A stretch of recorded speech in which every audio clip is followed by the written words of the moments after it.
Imyimenyerezo yo mu giserukiragihugu intamba mu rugamba bakina umupira w'amaguru ku ruhande rw'abagabo irabandanya mu ntumbero yo kwitegurira inkino zo kurondera itike yo kwitabira igikombe c'isi kizoba mu mwaka wa 2026. Izo nkino zizobahuza n'ibihugu vya Gabon na Gambia.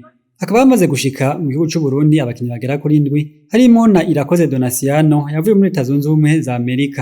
Abandi bakinyi bakazohurira mu gihugu ca Tanzania ahazobera izo nkino. Ku rutonde rw'abakinyi batumweko n'umumenyereza Etienne Ndayiragije, Jospin Nshimirimana akaba atazoboneka kubw'ikibazo co kubura impapuro z'inzira visa mu rurimi rw'igifaransa, akaba yaciye asubirirwa na Mohamed Amis atari kurwo rutonde wari wahamagawe ubwa mbere. No ku ruhande rw'umugwi nserukiragihugu w'abigeme bakuze bakina umupira w'amaguru barabandanya imyimenyerezo bitegurira urukino ruzobahuza n'igihugu ca Algeria kw'igenekerezo rya 30 mu kurondera itike yo kwitabira igikombe ca Afrika kizobera mu gihugu ca Maroc.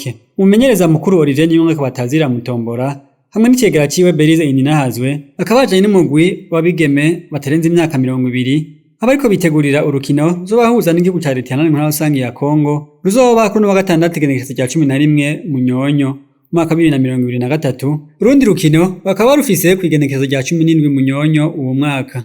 Izo nkino z'umugwi nserukiragihugu w'abagabo zizoba kw'igenekerezo rya 16 n'igenekerezo rya 20 ukwezi kwa Munyonyo umwaka 2023 bakazotangura gukina n'igihugu ca Gambia.